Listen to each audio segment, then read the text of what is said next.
Ireo lohateny-baovao avy hatrany ary amin'ny ity alakamisy 2 aprily 2024 ity sady alakamisy masina ho an'ireo mpino kristianina. Olona 13 no niakatra fampanoavana no niraraha fikasana mon'ny filohan'ny fanavaozana ny Repoblika sy anonga-panjakana, anisan'izany i colonel Patrick Rakotomamonjy. Manambana sy manangasanga ny tsy fampitsakafo mahery vaika any Atsimo Nosy vokatry ny Haitany hitodika manokana amin'ny fitsinjovana ny vahoaka ny antoerana ny fitondram-panjakana. Anao fitsiriana tampoka ara-teknika sy eny amin'ny lalana sy ny amin'ny lalam-pirenena ny foibe fitsarana fiara isoroana mialoha ny lozam-pifamoivoizana amin'izao akatoka ny fetin'ny Paska izao.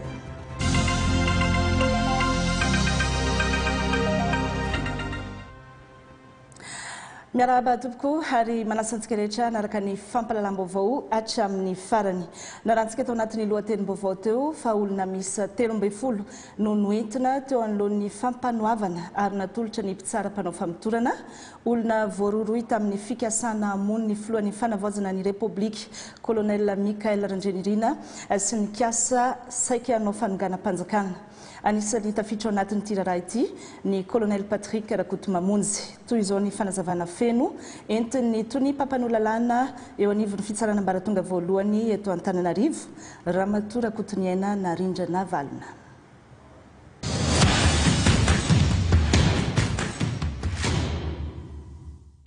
Ny 1 ny volana marsa 2024 no nentina teto anatrehan'ny fampanoavana ary natolotra ny mpitsaram-panao famitorana ny olona miisa 13 izay voaroa tamin'ny raharaha fikasana ifofony ain'ny filohan'ny fanavaozana ny Repoblikan'i Madagasikara sy anatanteraka fanonganam-panjakana izay efa nomanina nandritra ny fotoana lavalava. Anisan'ny nikonkonina sy nanao ny fandaminana rehetra tamin'izany fanatanterahana ny eloka bevava izany ny colonel Patrick Rakotomamonjy.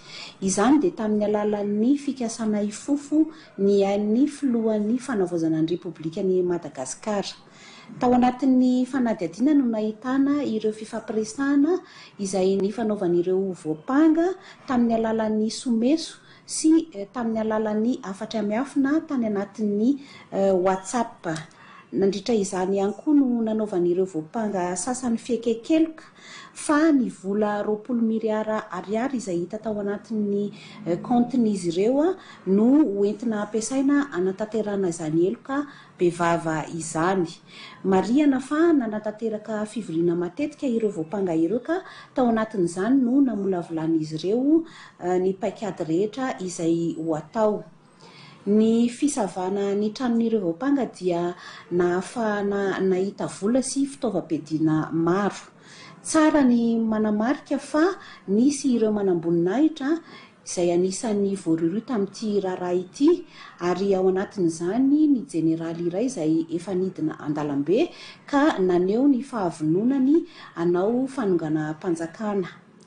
Fikasana ifofo ny ain'ny filohan'ny fanavaozana ny Repoblikan'i Madagasikara, fidirana anatin'ny fikambananjiolahy, fihazonana fitaovam-piadiana tsy ara-dalàna ary firaisana tsikombakomba izay samy voatondry sy faiziny fehezan-dalàna famaizana no anenjehana ireo voapanga rehetra ireo. 12 amin'ireo voapanga ireo no nampidirina ponja mandra-pahatonga ny fitaom-pitsarana azy ireo. Misy ireo izay mbola karoana ka efa namoahan'ny mpitsara-panao famitorana didy mampisambotra. Zay ny mikasika an'iny fa nanao tatitra mikasika ny asa vitan'izy ireo nandritra ny taom-piasana 2024 tamin'ny filohan'ny fanavaozana ny Repoblikan'i Madagasikara ny mpiay andrariny na ny médiateur professeur Andrianevitsy Noravaka. Misy ny didy tsy volana izay mamaritra ny tsy maintsy anaovan'ny mpiay andrariny tatitra amin'ireo andrim-panjakana ambony momba ny asa vitany sy ny zava-misy iainan'ny olo-pirenena eo anatrehan'ny raharaham-panjakana. Panjakana nasongadiny mpiay-anjariny tamin'io tatitra io ny andraikitra amin'ny maharoy mampifandray ny fanjakana sy ny vahoaka azy amin'ny alalan'ny fandraisana sy fitsiriana ireo fitaraina ny olom-pirenena ary ny fanitsiana ny tsy fetezana eo amin'ny fitantanan-draram-panjakana. Nanaovan'ny mpiay-anjariny tatitra mazava ihany koa ireo resaka ampanjakana ny fanavaozana ifotony sy ireo vina ikendrena ny fanatsarana ny asa mba hanamafisana ny andraikitra sy hitondrana avo ny toerany ity androm-panjakana ity eto Madagasikara sy eo amin'ny sehatra iraisam-pirenena mifanaraka amin'ny fentitry ny fitondrana tsara tantana sy ny fitsipiky ny fanjakana tandalana.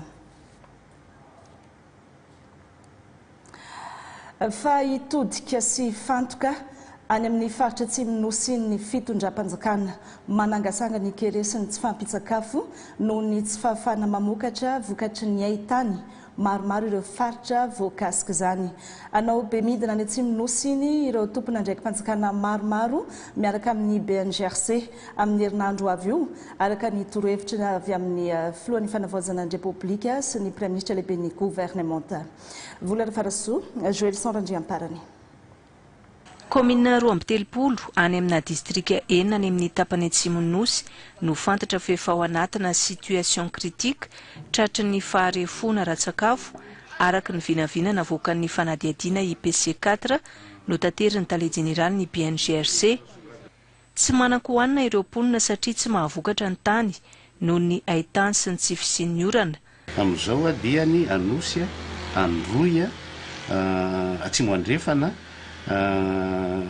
Vatovavy, Atsimo Atsinanana, reo zany no tena ao anatin'ilay situation critique amin'izao fotoana izao dia nanoloanan'izay dia nisy fivorina natao teto amin'ny BNGRC tamin'ity herinandro ity miaraka amin'ireo mpiara-mombonantoka rehetrarehetra mpiatsehatra ao anatin'izany teto amin'ny BNGRC dia ireo atsotsika amin'ny teny mahazatra hoe ireo le amin'ny teniny vahiny hoe partenaire technique et financier na ny mpiara-mombonantoka dia niaraka tamin'ireo solon-tena-mpanjakana tao anatin'izany ny BNGRC, ny ministèren'ny population, ny ONN, ny FID tao anatin'izany fivorian'izany mba ahafahana atao hoe mandrindra ny kapobeny ny zavatra tokony atao any atsimo satria izay moa anisany antony anankiray lehibe ny fisian'ny BNGRC dia ny fanaovana an'izay fandrindrana kapobeny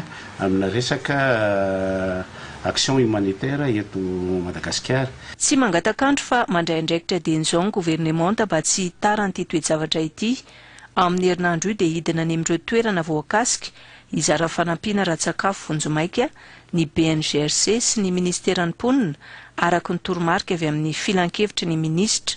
Ministèren'ny population zao dia fanao activité any atsimo any manomboka amin'ny herinandro raha ny fahafantarako azy raha matoa ministra mihitsy no hidina any atsimo manomboka amin'izay herinandro ray. Ny BNGRC koa zany manomboka amin'ny herinandro dia efa hidina any atsimo any hitondra an'ireo réponse d'urgence zany hoe ny voalohany aloha zany dia mifanaovana fizarana sakafo toy ny vary, ny voamaina, ny menaka manomboka amin'ny herinandro ambony. Ny entana dia amin'ity faran'ny herinandro ity nanomboka hitodo ho any atsimo any zay entana maromaro ihany satria raha nyteneniko teo commune roa amby telopolo zany zao no ao anatin'ny situation critique dia ireo aloha zany no ataontsika lara-pahamehana fa mbola maro izy ireo. Mbola aritratra ny asa hanampiana ireo mponina any atsimo tratran'izay faharefona ratsakafo izay saingy efa mivonona amin'ny tetikady rehetra ny fitondram-panjakana amin'ny alalan'ny BNGRC miaraka amin'ny tantsoroky ny ministeran'ny mponina sy ny CPGU ary ireo mpiara-mombonantoka ara-teknika sy arabola amin'ny Madagasikara. Nandefa fanairana nampaneny lakolosy amin'ny zava-misy any atsimo nosy ireo tompona andraikitra any an-toelana manoloana ny haitany noho ny tsy fisian'ny rotsakorana izay efa volana maromaro zao ka simba avokoa ireo voly fihinana. Anisan'ny voakasika mafy ao anatin'izany ny faritra Anosy atahorana ny ny fanjarian-tsakafo mahery vaika nisy araka izany ny fivoriana maika tao taolaniaro araka ny vaovao ho ampitainy Tahitsy Tsiroeraza sy Yannick Pierre télévision malagasy any Fort-Dauphin.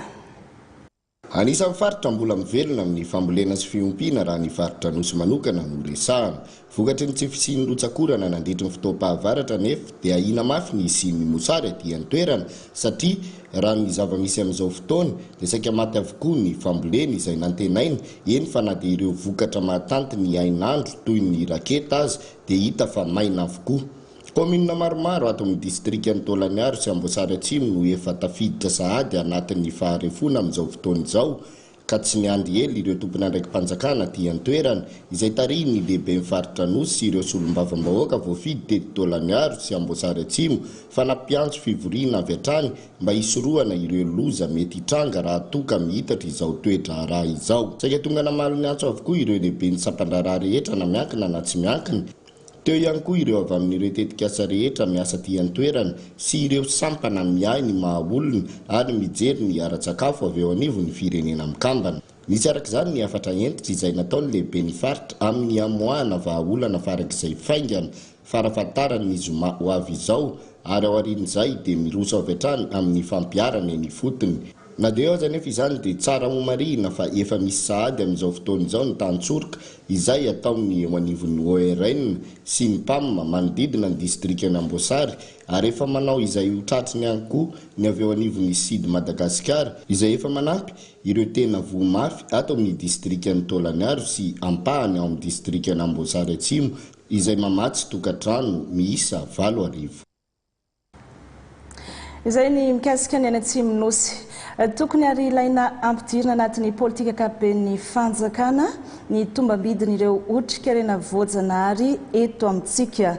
Mifototra amin'ireo otrikairena voajanahary misy eto Madagasikara tokoa mantsy ny fampandrosoana ny firenena satria dia mifaningotra amin'izany avokoa ny fotom-piveloman'ny olona eny fotony. Ahafana mikajy ireo otrikairena voajanahary ireo indrindra no antony nanaovana ny fiaonam-be momba n'ireny vola voajanahary nanomboka androany ary aritra 2 andro. Voirana Espérant, Mamra Voavison. Miankina mivantana amin'ireo arena voajanahary miavaka ananany ny toekareny Madagasikara. Ny otrikairena azo amin'ireo arena voajanahary ireo raha tombanana dia manodidina ny 300 ny harem-pirenena. Ny 520 ny arkarena fahobe sy ny 570 ny asa eto Madagasikara dia miankina amin'ny tontolo voajanahary io kanefa ankehitriny dia tandendomindoza izany satria tao anatin'ny 10 taona dia 470 no alavery teto Madagasikara. Ahafana manarina ireo lesoka sy hanatsarana ny fitantarana ny tontolo voajanahary izay dia ilaina ny fampidirana ny tombam-bidin'ireo otrikairena voajanahary ireo ao anatin'ny politika ankapobeny fanjakana. Raha tsy laza fotsiny isika amin'ireo voly aondrana rehetrarehetra produit dérante raha fantatsika tsara fa manodidina ireny air protégé ireny ireo no tena mahazo aina. Ny vanille, ny jirofo, ny letchi, ny raffia. Ankoatran'izay ny source naturelle, que ce soit terrestre na marine dia manana valeur économique avokoa.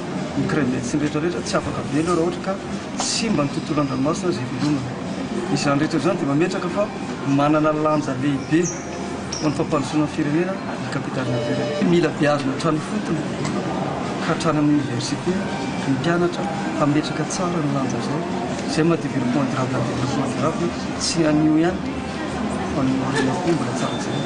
Ny fanjakana, ny fiarahamonim-pirenena, ny mpandraraha, ny mpikaroka no miaraka mikaondo amin'ny fomba nomezana tombam-bidin'ireo otrikairena voajanahary ananan'ny Madagasikara ireo ao anatin'ny forum capitale naturelle andiany 7. Jerena ihany koa ny fiarovana sy ny fikajiana ary ny fitantanana ny arena voajanahary mandritra ny hetsika. 2 aprily andro maneran-tany ho an'ny fampahafantarana ny autisme. Natsangana eny amin'ny EPP Voibola eny Ampandrana ny Maison de l'Autisme, fiara-miasan'ny Ministeran'ny Fanabeazam-pirenena sy ny fikambanana Autisme Madagasikara. Misy fanaovana fitsiriana eny raha hijery hoe autiste ny olona iray na tsy misy ihany koa fandraisana tanana ireo ankizy autiste fantatra amin'ny anarana hoe ireo ankizy hafakely ary misy ihany koa ny fampiofanana ho an'ireo ray aman-dreny. Ny tea mahavavy. Olona iray amin'ny 17 maneran-tany no manana toetena autiste ambony kokoa ita io ho an'ny Korea Atsimo izay tafiakatra olona iray amin'ny 7 raha tambatra dia manodidina ny 570 tapitrisa ireo olona manana toetena autiste maneran-tany. Ho amin'ny Madagasikara dia tsy mbola misy natotanisa mikasika azy ireo, mbola maro amin'ny fiarahamonina eto amintsika no manasokajy an'ireo autiste ho adala ka miteraka fanilikiliana. Toetena ny autisme izany hoe teraka autiste ny olona iray ary maty autiste, fa misy kosa ny fandraisana tanana azo atao ka izay indrindra no antom-pisiany ny maison de l'autisme eto amin'ny EPP Vohibola izay fiara-miasa ny autisme Madagasikara sy ny ministera ny fanabeazam-pirenena. Eto amin'ity ivitoerana ity no ahafahana mitsirika ny maha-autiste ny olona iray. Misy ihany koa ny fandraisana tanana sy ny fampiofanana. No marian'ny ministra fanabeazam-pirenena tao anaty lateniny fa tafiditra ao anatin'ny politika ny fanavaozana entin'ny fitondram-panjakana ankehitriny, ny fanatsarana ny kalitaom-pampianarana sy ny fanamafisana ny fandraisana an'ireo ankizy mila filana manokana. Izay no azo lazaina hoe fandraisana anjara ho an'ny ministera ny fanabeazam-pirenena mba hafahan'ireo ankizy izay hafakely ireo misitraka ny zo hianatra sy ny zo hobeazana. Ary amin'ny alalan'izay fisitrahany any zo izay no ahatonga an'ireo ankizy ireo mba hoanana fahaleovantena, mba ho lasa autonome zany izy, mba tsy hiankin-doha lava ary mba tsy ho lasa vezitry ny tena ihany koa fa rehefa ndray androany ka tena hoe voafehiny izay zavatra izay mety afaka hisitraka fampiofanana izy, mety ho afaka hisitraka ihany koa asa afahany mijery an'izay androm-pivelomana izay. Naseho nandritra ity fankalazana ny andro maneran-tany ho an'ny fampahafantarana ny autisme ity fa tsy sakana ho an'ny fisitrahana fiainana mendrika, ny fananana fahasembanana. Tanora maro no nijoro volombelona. Isan'izany izy mianadahy ireto izay marenina ary miasa anaty orinasa tserasera. Teo ihany koa tovovavy iray manana fahasembanana ara-batana izay maneho fianarana eny Ankatso ary efa taona faha-efatra amin'ny lalam-piofanana sosiolojia.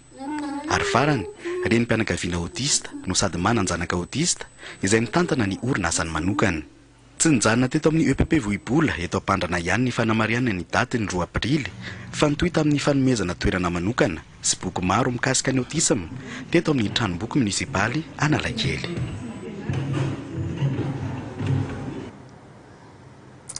Mirarisoa an'ireo olona hafakely rehetra ary. Mila fanavaozana ifanaraka amin'ny filanimponina ny fampianarana ho mpitsabo eny amin'ny faculté médecine rehetra manerana Nosy.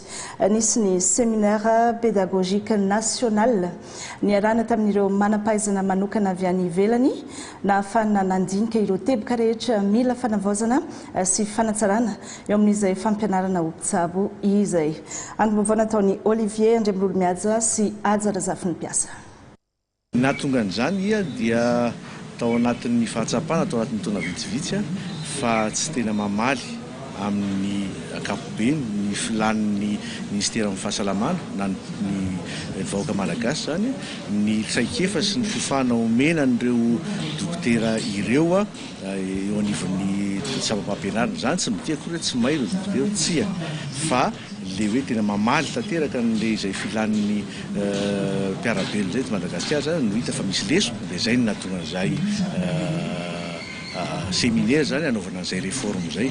Niainga avy amin'ny fijerena sy famantarana amin'ny atsipriany ny lesoko anisy sy ny tombana amin'ny mety profilana mpitsabo no hitondrana fanavaozana eo amin'ny fampianarana ao amin'ny fakultény médecine eto amintsika. Tanjona ny ahazona dokotera tena mahavaly ny filanimponina indrindra ny eny amin'ny tontolo ambanivohitra. Raha misy zao ny dokotera ny ampahany betsaka dia tokony hoe hiasa any amin'ny CSB sy any amin'ny toeram-pitsaboana any amin'ny ambanivohitra, tsy voatery ambanivohitra koa zany fa hoe tena atao hoe première ligne. Dia ireo dokotera rehefa tao anatin'ny fiofanana ataony tsy mbola nahita an'izany koa na tsy afaka nanditany amin'izany toerana zany ohatrohatra fotsiny zay fa taty amin'ny hôpitaly ny tena nanao ny stage misimisy koa dia anisan'izany fanatsarana batao zay voalohany de faharoa mahakasika an'le hoe ny fomba fampianarana mihitsy de miainga ankehitriny zany de atao miainga amin'ny ataona hoe apprentissage par compétence zany hoe tsy zay tena fahaizana ilaina hoe maka fahaizana be dehibe kory ny mpianatra ny zava-dehibe fa ny traikefany sy ny fahaiza-manaony no tena ilaina amin'izay zany amin'izay fotoana zay de zay moa no anampian'zareo université ny Laval atsika amin'izay lafina zay. Miaran-keo teto avokoa ireo mpampianatra ny sojabe avy amin'ny fakulté médecine manerana ny nosy teo ihany koa ireo mpanohana ara-teknika manampaizana manokana avy any ivelany ka ny banky iraisam-pirenena no mamatsy ara-bola ity tetikasa ho amin'ny fanavaozana sehatra ny fampianarana ho mpitsabo eto amintsika ity. Cet appui dans le secteur de la santé. Toerana anisan'ny tena marefo amin'ny fisina rety mifindra ny eny anivon'ny fonja mbola anatin'ny ady amin'ny fanafoanana ny valana retina mpox na ny nendra-drajako anefa isika eto Madagasikara amin'izao tanterahina eny anivon'ny fonja amin'izao fotoana izao ny hetsika fanaovam-baksiny iarovana amin'ity valana retina mpox ity ka ireo mpandrarany fonja mpitsabo no nanomboana azy. Vola Rafarasoa, Joël Sanandriamparany. Mpandrarany fonja mpitsabo miisa 10 avy amin'ireo fonja eny eto amin'ny faritra Analamanga no natao vaksiny fanefitra amin'ny nendra-drajako na ny mpox no izy ireo mifanerasera mivantana amin'ireo fofonja. Fiaraha-miasa ny Ministeran'ny Fahasalamam-bahoaka sy ny fandraran'ny fonja ho fisorohana ny fidiran'ity valana retin'ity eto Analamanga. Amin'ity an'ito zany zahay misy fiara-miasa akaiky tamin'ny taleparitry ny fahasalamana ny hitalaiovaparitry ny administration pénitentiaire eto Analamanga afana miaro sahady amin'ny mety ho fianaky ny valana retina. Ety amin'ny faritra Analamanga moa zany tena mbola tsy misy cas déclaré positif fa iarahantsika malala fa mbola misy eto Madagasikara ny valana retina ary fitandremana amin'izay de ireo personnel médical isaky ny fonja eny eto faritra Analamanga zany ireo infirmier pénitentiaire sy ny médecin chef eny fonja zany no misitraka an'izay ho amin'ity an'ity. Atreto dia mbola tsy nahitana izay trangana mpox izay eto amin'ny fonja na Tanimora. Tanimora mbola tsy nazahoako tatitra fa ny any amin'ny province efa misy ny ohatrany hoe tany Manakara zao misy tany Maseka misy fa atreto aloha zany voatsabo daholo. Ny fandraisana tanana any amin'ny faritra efa tena misy talohan'ny tety mihitsy ara ilay izy. Amin'ny fahafantarako azy zany noho n'ilay hoe ka efa misy any amin'ny fonja sasany dia ireo moa no hitsabo an'ilay voafonja zany hanao an'ilay traitement sy ny karazany dia normal raha ohatra ka ireo no misitraka voalohany isan'ny non volontaire hanao vaksiny koa ny tenanay izy ireo mpiara-miasa akaiky reto satria ilaina ilay izy ary ilay moa zany miasa tsy voatery hoe ny amin'ny birao fa indray miditra sehatra mihitsy ao amin'ny toeram-pamonjana dia izay ny aton'izao fanaova vaksiny androany zao. Eo anelanelany 17 hatramin'ny 10 andro ao aorian'ity tsindrona voalohany ity no anaovana ny rappel na ny tsindrona faharoa fanomboana ihany ny teto amin'ny fonja na Tanimora fa irariana ho izy ireo ny itohizan'izao fanaovam-baksiny fisorohana ny mpox izao any amin'ireo fonja rehetra manerana ny nosy. Misy fivoarana lehibe ny fomba fiasa sy ny fitantanan-draharaha ary ny fandraisana tanana ny marary tonga ao amin'ny hôpitaly eny amin'ny CHRD Mahitsy hatramin'ny nampiasana ny digitalisation na ny fikirakirana ny teknolojia moderna. Ny alana tsikelikely amin'ny taratasy moa no anton'izany aingana sy mora kokoa ary tena mahomby ary ahitambokatra ihany koa amin'ny asa fampandehanana sy fampiodinana ny hôpitaly amin'ny ankapobeny. Nanao ny fanadihadiana Vola Rafarasoa sy Toussaint François.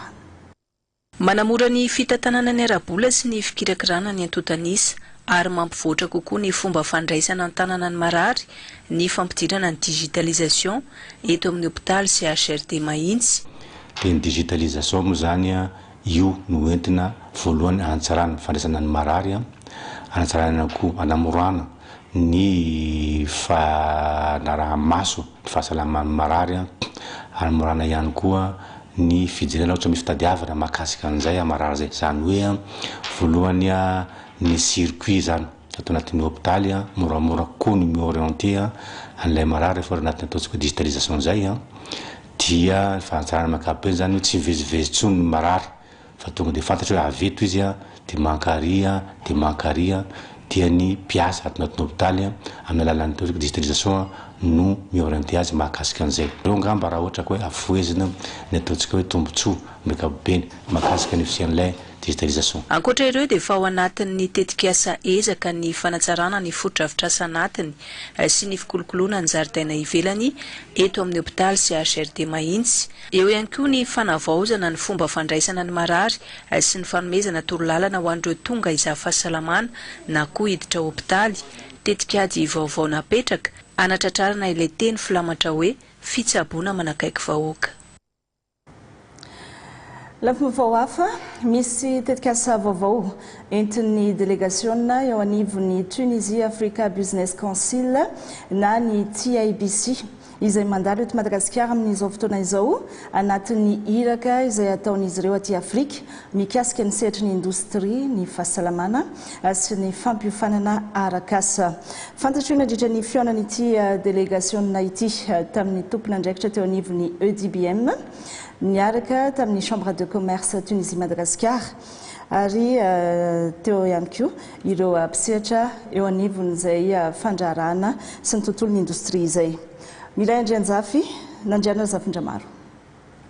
Nanomboka ny taona 770 ny fifandraisana ara-diplomatika teo amin'ny Madagasikara sy Tunisie.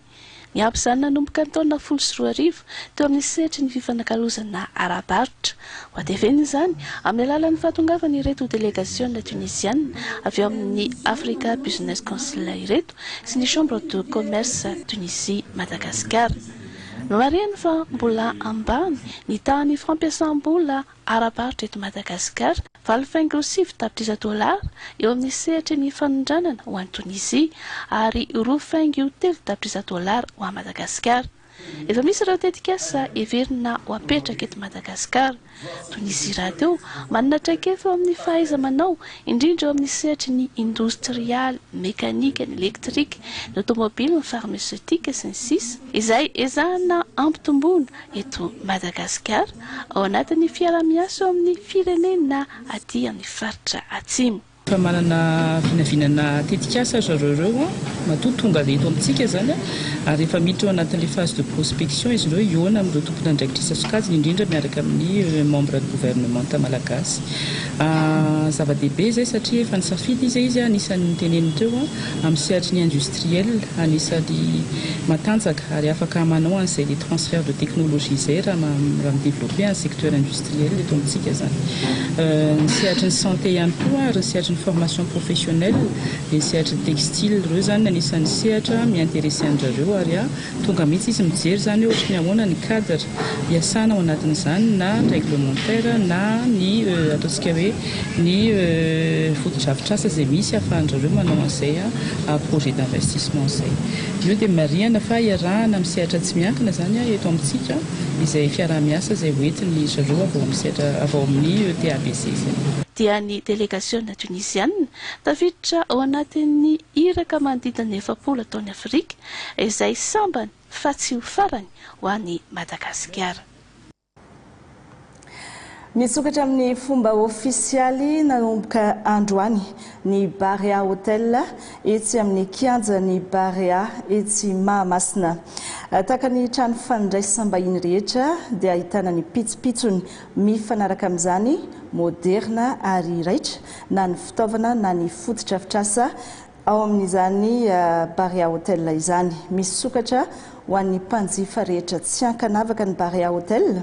Fanapahan-kevitra noraisin'ny mpitantana ny kianja Barea anampy ny fampidiram-bola sy ny hoenti-manana amin'ny fikarakarana ny kianja amin'ny ankapobeny. Fanampanazavana. Ny foto-drafitrasa averika ihany an'ny fanjakana, an'ny tanàna Antananarivo fa ny fitantanana no napetraka tamin'ny Société de patrimoine kianja Barea Mahamasina SA. Amin'ny société anonyme azy dia mivelona amin'ny fidiram-bolany manokana izy. Zany hoe zay nanangana ny fanjakana azy hitantana ity foto-drafitrasa ity sy ireo ataontsika hoe espace rehetrarehetra eto.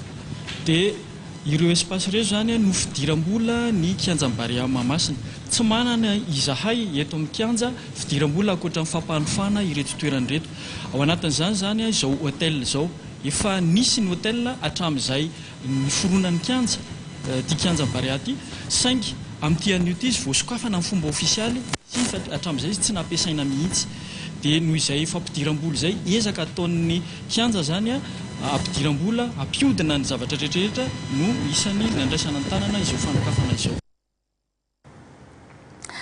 Sy ampiarina azo ivelomana tsara ny fiompiana tantely noho izy mbola maro mpisehatra raha hoaniny any amin'ny faritra atsimo atsinanana manokana. Misy ny ivy toeram-piofanana Omatianina izay mampiofana tanora na fikambanana izay manakevitra sy vonina iary ampidi-bola amin'ny alalany izay fiompiana tantely izay. Ny Ministera ny Fampianarana Teknika sy ny Fanofanana Arakasa no manome ny fiofanana. Brian Ratsimbazafy, Televiziona Malagasy Permiasa any Farafangana.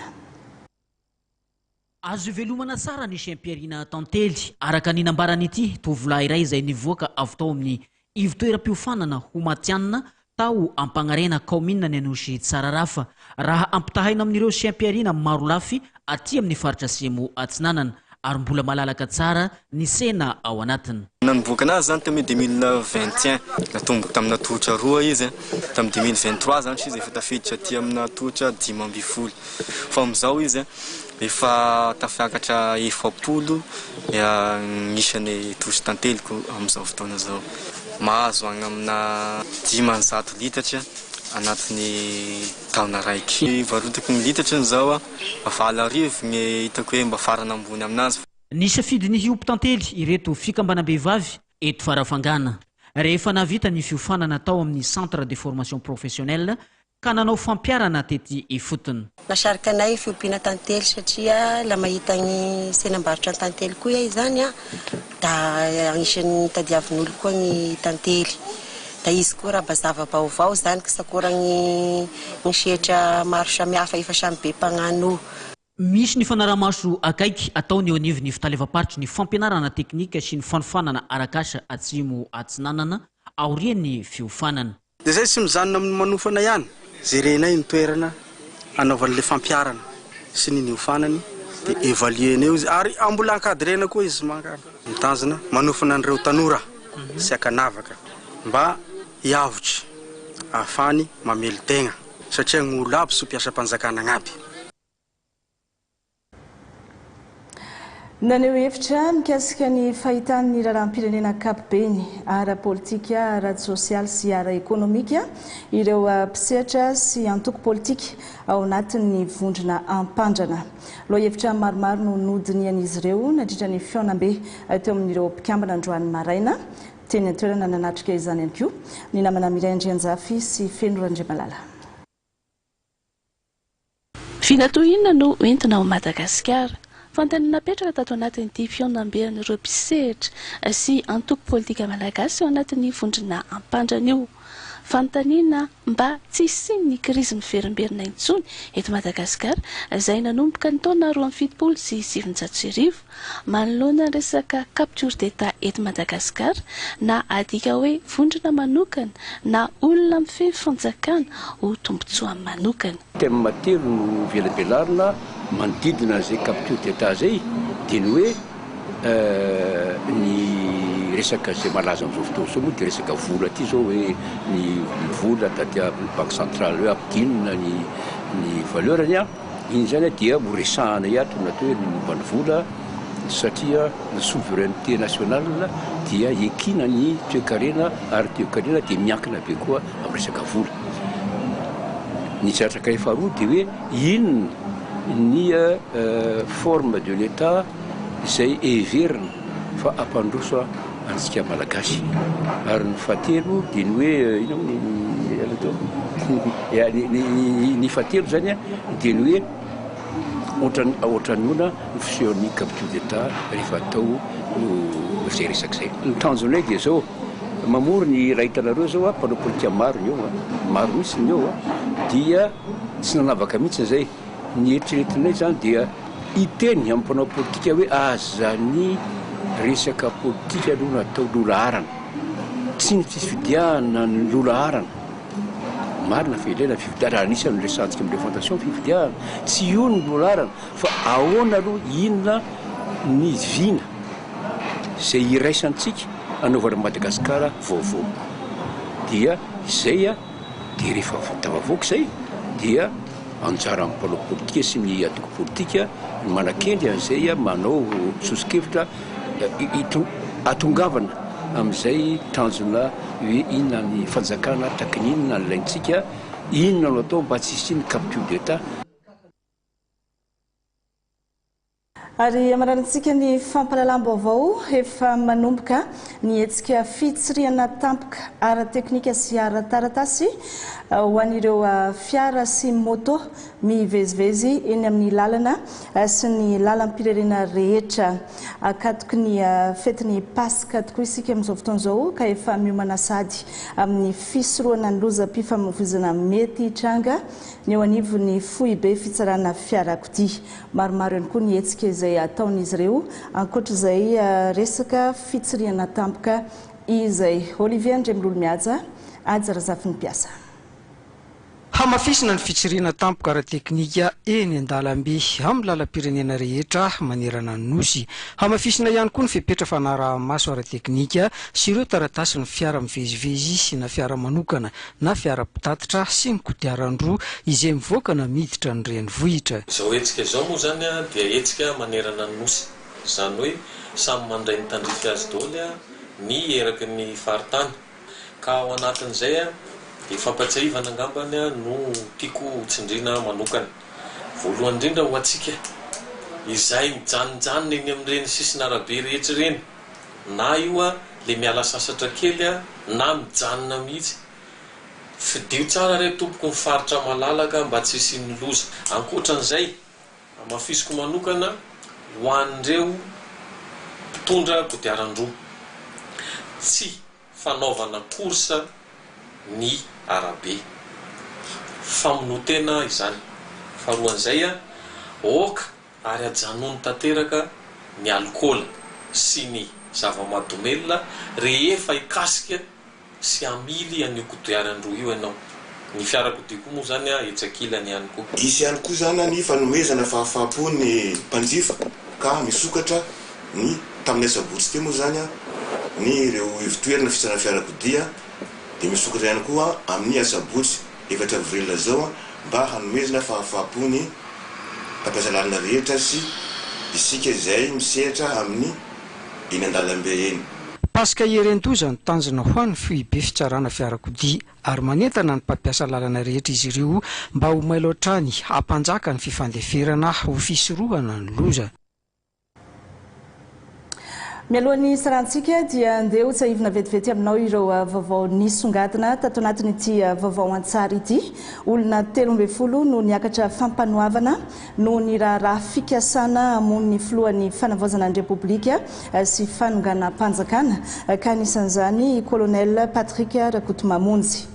Manambana sy manangasanga ny tsy fampitsakafo mahery vaika any Atsimon'ny Nosy vokatry ny ahitany hitodika manokana amin'ny fitsinjovana ireo mponina any an-toerana ny fitondram-panjakana anao fitsiriana tampoka ara-teknika ny eo anivon'ny foibe fitsarana fiara mba hisoroana ny loza ato anatin'izao fetiny Pasika izao. Iantso Rakotomanana no hiaraka aminao manomboka rahampitso ny tena kosa mametraka ny velomamandra-piaona ho amin'ny manaraka indray mirary fetiny Pasika sambatra sy mahafinaritra ho antsika kristiana rehetra. Mirary soary tompoko lasy tompoko vavy.